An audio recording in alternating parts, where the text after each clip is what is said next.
A woman gives her husband a robot as a gift without realizing that, little by little, it would start replacing her.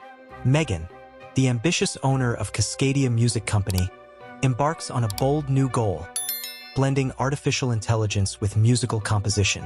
With the support of a famous client, Ari Phillips, the launch party is a success, filled with champagne toasts. But behind the bubbly success lies a bitter note. Her husband John, a traditionally minded pianist, sees AI in music as an affront to creativity. Reluctantly, John supports Megan due to the financial gains but decides to quit music and take refuge in gardening, a choice as organic as his disdain for anything artificial. The discord grows on the way home when John mentions wanting kids. Megan, always career-focused, brushes off the idea with a casual "next year," and the bedroom conversation doesn't improve. John attempts to connect, but Megan, swamped with work, blurts out, "I'm too tired," leaving him frustrated. Enter Megan's visit to her sister, Leah Richards, a genius in AI at Humanix. In a moment of self-awareness, Megan admits she's been neglecting John and comes up with a wild plan to save her marriage. An intimacy robot, Leah, in full mad scientist mode, warns her about the prototype's flaws, but Megan insists.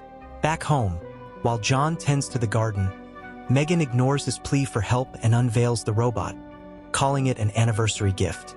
John, understandably incredulous, finds the idea more Black Mirror than romantic.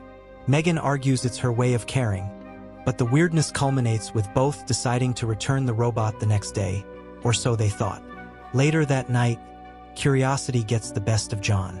Alone with the robot, he notices its skin feels eerily realistic and its behavior unsettlingly perceptive. The robot, named Eve in a provocative biblical reference, surprises John with its vast knowledge of music and gardening, charming him enough to agree to a house tour. When the Humanix team arrives to pick up Eve, John hesitates and decides to keep it, because why not add more fuel to the marital fire?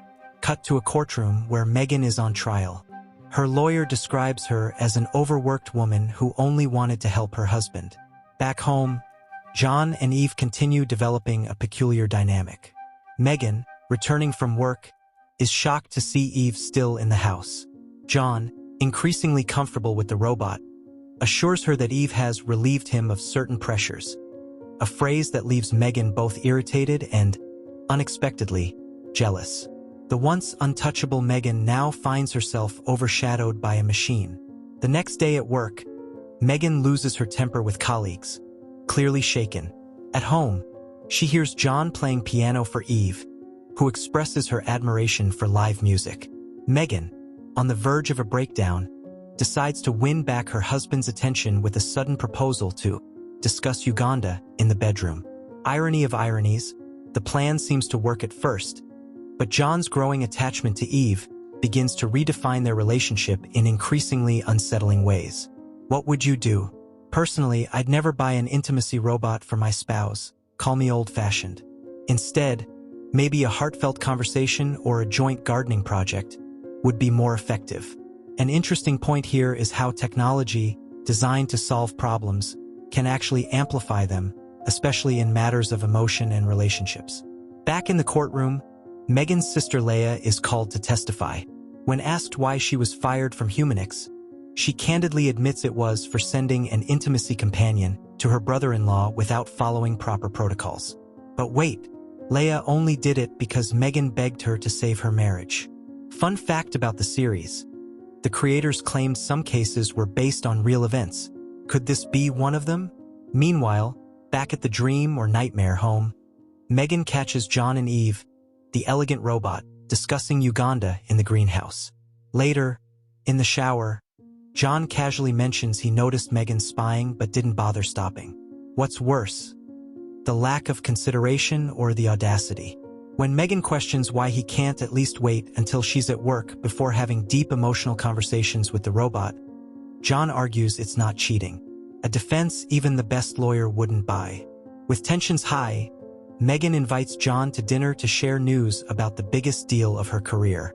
John reluctantly agrees, but before leaving, Megan finds Eve putting on a show in the kitchen, broken dishes and full-on glitch vibes. The robot only calms down when John intervenes, because every marriage needs a robotic mediator. Later, while Megan is about to close the deal at Cascadia, John decides playing piano with Eve is far more interesting than supporting his wife. Megan returns home and finds the two together. Amid yelling and accusations, Megan directly asks, "Do you want a divorce?" John, full of dramatic pauses, admits he needs time. Desperate, Megan turns to Leia, blaming the robot for the marital collapse. But Leia, like a good Oprah-inspired sister, claps back. "The problem isn't Eve. It's you." Determined to prove she can save the relationship, Megan decides to use her frozen eggs and gets pregnant with twins via IVF. After all, if a happy family doesn't solve it, what will? She comes home ready to surprise John with the news, but in a twist, he epically announces he's chosen to stay with Eve.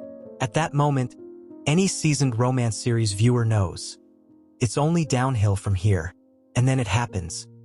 Megan, in a fit of rage and desperation, hits John with a bottle. He falls, bleeding, and here begins the part no one would do, or would they? Megan calls Leia, who helps her craft a plan. Since Eve is the only witness, the sisters create a story where the robot's glitch caused everything. They alter security footage to make it look like Eve attacked John after Megan revealed her pregnancy. The court, with a dash of incompetence, buys the story and blames the manufacturer for creating a defective robot. I might, just might, avoid hitting someone with a bottle in a moment of fury. What's fascinating here is the idea of people shifting blame to technology. That's wild. Now, a question. If you were a juror in this case, would you believe Megan's story or suspect something fishy about Eve's glitch? Share your opinion in the comments, and here's a video for you to check out. I'm sure you'll enjoy it. Don't forget to like and subscribe to the channel. Take care, and see you there.